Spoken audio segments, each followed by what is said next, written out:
Selamat sore, nama saya Jauza Denyata Jalesmana dari Geologi 2021. Di sini saya akan mempresentasikan mengenai laporan pemetaan geologi, geologi daerah Karangpucung Majenang, Cilacap, Provinsi Jawa Tengah. Yang pertama berikut adalah peta geologi lembar Majenang dari Kasnowo dan tepatnya penelitian saya itu ada di sini dengan formasi halang dan formasi tapak. Berikut adalah peta morfografi yang saya temukan dengan didominasi ketinggiannya itu adalah landai, yaitu 50 sampai 100 meter. Kemudian berikut adalah peta morfometri yang saya buat. Untuk ketinggian yang paling banyak ditemukan adalah, untuk kemiringan yang paling banyak ditemukan adalah 15 sampai 30%. Berikut adalah peta pola aliran sungai dengan pola aliran sungai yang ditemukan pada kafling 12B ini. Yang pertama itu ada trail east yang menandakan terdapatnya antiklin atau lipatan. Untuk pola dendritik yang menandakan adanya perbedaan ketinggian dan P atau paralel yang menandakan terdapat sesar. Kemudian berikut adalah peta geomorfologi yang saya buat. Untuk geomorfologi di wilayah Cilacap ini saya membagi menjadi 4, yaitu yang pertama untuk satuan punggungan antiklin, kemudian yang ini satuan punggungan sinklin, yang ini satuan punggungan sesar karena di sini terdapat sesar naik dan di sini terdapat sesar normal, yang terakhir merupakan satuan homoklin yang landai. Berikut adalah hasil pemetaan saya. Saya memetakan kurang lebih 70 satuan dan ditemukan ada batu lanau karbonatan, batu pasir karbonatan, batu gamping, tuf, dan terdapat sungai, sesar naik, dan lain-lain. Selanjutnya, berikut adalah peta satuan yang saya sudah buat.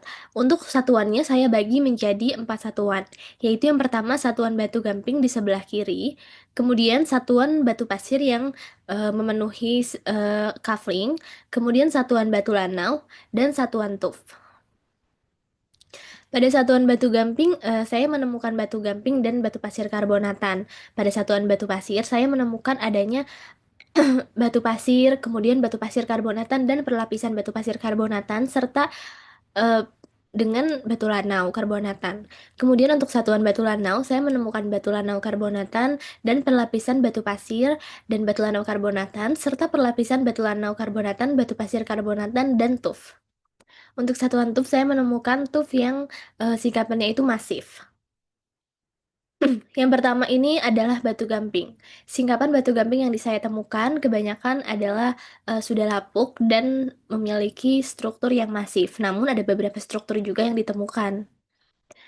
Kemudian ini adalah sayatan tipis dari batu gamping D4S9 yang didapatkan hasil sparse biomicrete dan sayatan tipis batu gamping D6S7 yaitu sandy micritic. Berikut adalah log komposit dari batu gamping. Untuk batu gamping yang ditemukan memiliki perlapisan adalah batu gamping Paxton dengan ukuran butir yang dari coarse sand hingga fine sand. Jadi dia itu fining upwards dan perlapisan batu gamping dan batu lanau. Kemudian ditemukan juga struktur sedimen seperti humuki and swallow dan ditemukan juga struktur cross bedding. Berikut adalah bentik yang ditemukan pada analisis mikrofosil di satuan batu gamping. Bentik yang ditemukan itu adalah lenticulina dan chibidicoides dan jumlahnya itu cukup tinggi. Dan saya memutuskan untuk memasukkan lingkungan pengendapannya yaitu pada outer shelf. Untuk lingkungan pengendapan karbonat rem ini, berdasarkan ciri-cirinya tadi, finding upwards, kemudian terdapat paxton, kemudian terdapat banyak bentik, serta adanya humoki and swallow, serta crossbedding, saya memutuskan untuk pengendapannya itu adalah karbonat rem pada outer rem.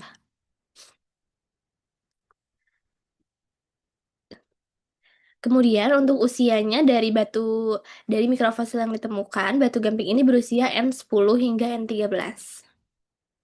Berikut untuk satuan batu pasir. Pada satuan batu pasir ditemukan persalingan batu pasir karbonatan dan batu alam karbonatan.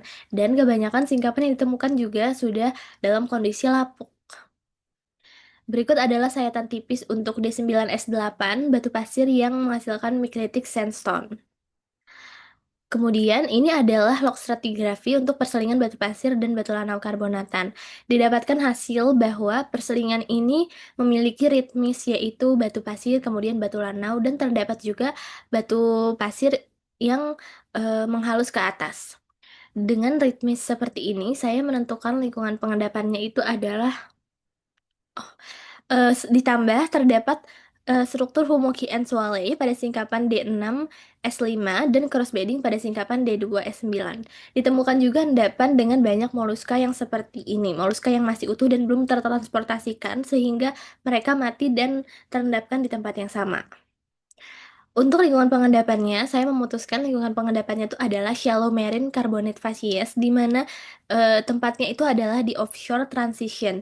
Karena pada offshore transition arus yang menyebabkannya, yang membentuk pengendapan itu, apabila arusnya deras akan mengendapkan batu pasir, dan apabila saat arusnya sedang tidak terlalu deras akan mengendapkan batu lanau. Dan arusnya pada lingkungan pengendapan ini tidak terlalu besar. Kemudian untuk usia singkapan satuan batu pasir itu N15 sampai N19. Kemudian selanjutnya ada singkapan batu lanau. Berikut adalah singkapan kiri D2S7 dan singkapan kanan D1S1. Untuk batu lanau ditemukan pada analisis petrografi, batu lanau karbonatannya adalah mikrit dan mudstone. Untuk log stratigrafinya, untuk batu lanau dan batu pasir itu sama-sama memiliki ritmis seperti ini, yaitu batu pasir dan batu lanau yang berganti-gantian dengan arus yang dengan tebal yang menebal dan menipis. Hal ini menandakan bahwa batu pasir dan batu lanau itu terendapkan pada tempat yang sama secara menjari. Kemudian ditemukan juga moluska pada batu lanau karbonatan seperti pada batu pasir karbonatan tadi. Dan ditemukan juga banyak kandungan bentik yang menandakan bahwa lingkungannya itu tidak terlalu dalam. Dan disimpulkan bahwa usianya adalah N16 hingga N19 yang menjari dengan batu pasir karbonatan. Yang terakhir adalah satuan TUF, yaitu analisis petrografi mendapatkan bahwa hasilnya itu adalah vitrik TUF dengan ukuran butirnya ash. Begitupun dengan singkapan D2S4 merupakan vitrik TUF yang ukuran butirnya ash. Berikut adalah TUF, satuannya tidak memiliki perlapisan dan kebanyakan bentuknya masif. Berikut adalah log kompositnya, dapat disimpulkan bahwa satuan batu gamping itu terendapkan di outer shelf dan dia itu mendangkal saat mengendapkan batu pasir menjadi middle shelf dan mengendapkan batu lanau juga di middle shelf. Dan untuk TUF, dia ini terendapkan secara airfall dan ditemukan juga dua kekar yang keterbentukan itu sama seperti batu pasir dan batu lanau. Berikut adalah analisis kelurusannya. Untuk punggungan dan lembahan, analisis kelurusannya itu adalah northwest southeast. Dan analisis kelurusan serta kompresi yang ditemukan beriringan dengan lipatan antiklin dan sinklin yang ditemukan sama-sama memiliki arah kompresi northwest southeast. Kemudian ditemukan juga sesar normal pada singkapan D8S9. Sesar normal yang ditemukan itu adalah normal fault. Kemudian ditemukan juga kekar pada stasiun D2S8. Kekar yang ditemukan memiliki arah gaya kompresi yang sama yaitu northwest southeast dan diidentifikasi merupakan pure strike slip. Untuk kekar stasiun D9S2 ini juga merupakan kekar yang berdekatan dengan stasiun sebelumnya dan yang ini merupakan normal fault. Diidentifikasi bahwa kekar ini eh, eh, merupakan reaksi-reaksi dari sebuah sesar strike slip. Berikut adalah pola jurus untuk lipatan. Untuk kafling ini terdapat lipatan antiklin, lipatan sinklin. Dan berikut adalah penampang pola jurus daerah penelitiannya. Berikut adalah log untuk strukturnya. Keterbentukan antiklin dan sinklin itu terjadi bersamaan dengan keterbentukan sesarnya, di mana mereka ini dikontrol oleh eh, rezim tektonik yang sama, yaitu rezim tektonik Northwest Southeast. Berikut untuk sejarah geologinya. Yang pertama itu adalah pengendapan satuan batu gamping pada Miocene tengah pada Middle to Outer Shelf. Kemudian, setelah pengendapan batu gamping terdapat hiatus pada Miocene tengah atau N14. Kemudian pengendapan batu pasir terjadi pada Miocene akhir atau Pliocene awal yang menjadi dengan pengendapan satuan batu lanau. Namun batu pasir sedikit lebih tua. Kemudian untuk tuff itu pengendapannya dia dengan airfall dan kemudian periode erosi pun terjadi dan menyebabkan sungai terbentuk.